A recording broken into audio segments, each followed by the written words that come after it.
The sunny land of Turkey is one of the most important gateways of Europe leading into Asia. Only after seeing the Aegean coast, a region full of historical significance and importance, and after staying there a few days, can you understand how a great series of civilizations came to be founded there over thousands of years. If you follow this road, you go back several thousand years, and you reach one of the richest and most important centers of the Ionian Confederation. Ephesus. The name of Ephesus will always be connected with the beginnings of Christianity. Ephesus possesses one of the 7 great churches of Asia. Here St. Paul preached some of his first sermons and received some of the first converts.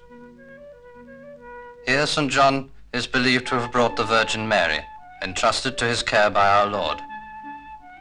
According to a tradition accepted by many Christians, it was from Ephesus that Our Lady ascended into heaven.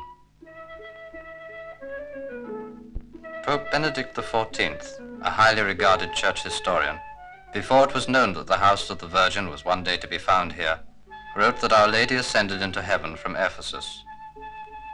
And this was confirmed by Pope John XXIII, when he proclaimed the site of the Virgin's home at Ephesus an undeniably holy place for all time, and one of the Christian world's places of pilgrimage.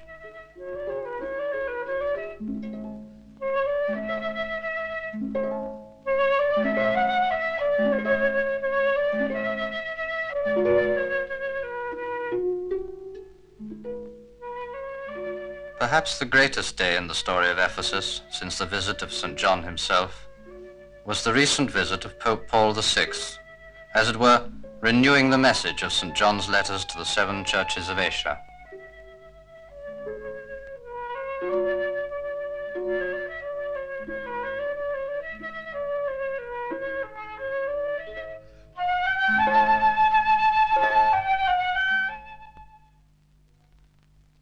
Istanbul, host to all religions over the centuries, prepares to welcome one of the leaders of the Christian world, His Holiness Pope Paul VI.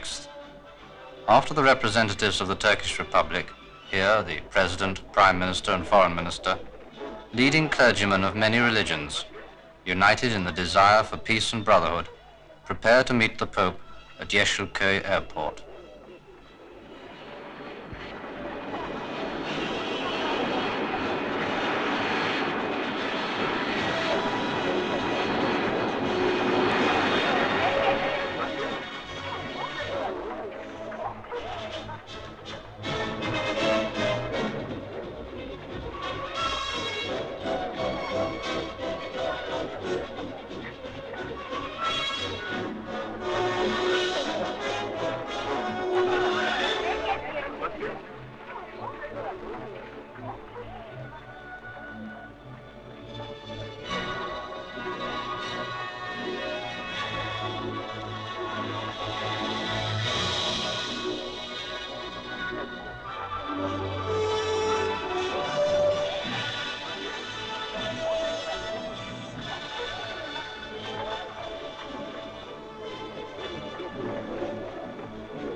After hearing the national anthems, the Pope inspects the Guard of Honor.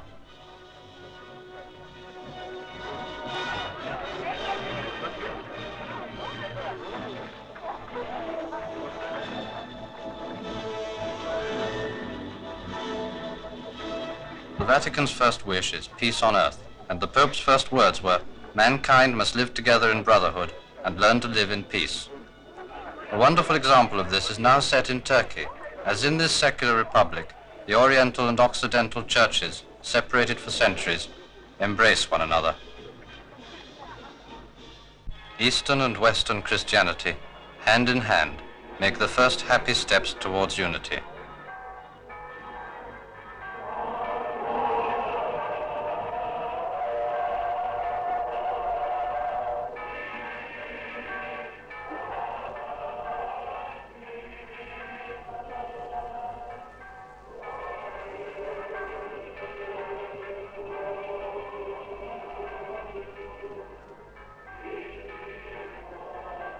And with the inner happiness of a man who is achieving one of his greatest tasks, His Holiness is ready to make the pilgrimage to Ephesus.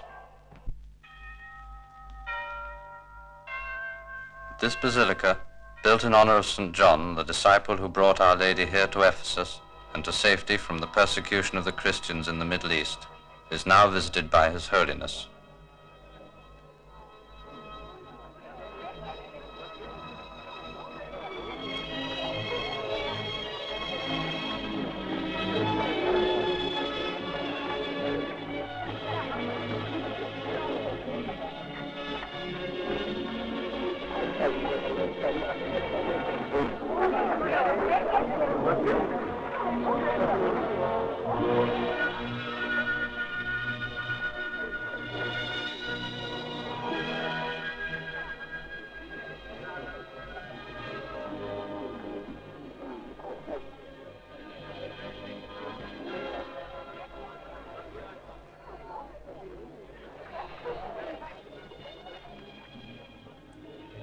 After a prayer at the tomb of St. John, the Pope sees the little chapel that stood on this side before the basilica.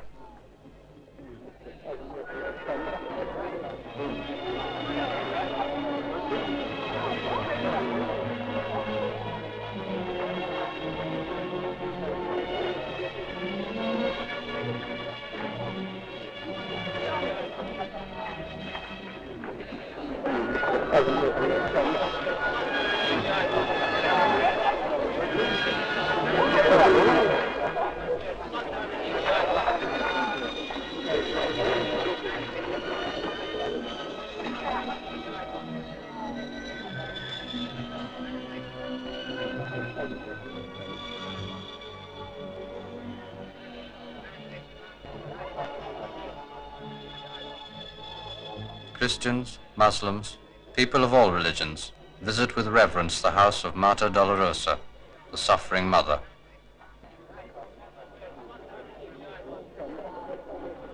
This water, from a spring near the house, has worked miraculous cures for some sincere believers.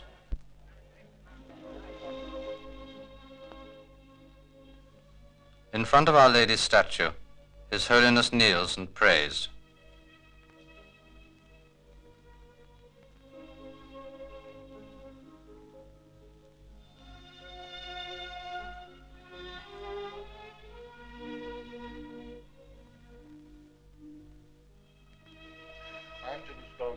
Then he reads a prayer in honor of Our Lady. Ave Maria, gratia plena, Dominus tecum, benedicta tu mulieribus, et benedictus fructus ventris Iesus. Sancta Maria, ecce ancilla Domini, fieri Deus Filius, cum verbum tuum. Ave Maria, gratia plena, Dominus tecum, benedicta tu mulieribus, et benedictus fructus ventris Iesus. Sancta Maria, Mater Dei, ora pro nobis peccatoribus, nunc et in hora mortis nostri. Et verbum caro fatum est, et habitavit in nobis. Ave Maria, gratia plena, Dominus tecum, The Holy Father lights a lamp and presents it for use in the sanctuary.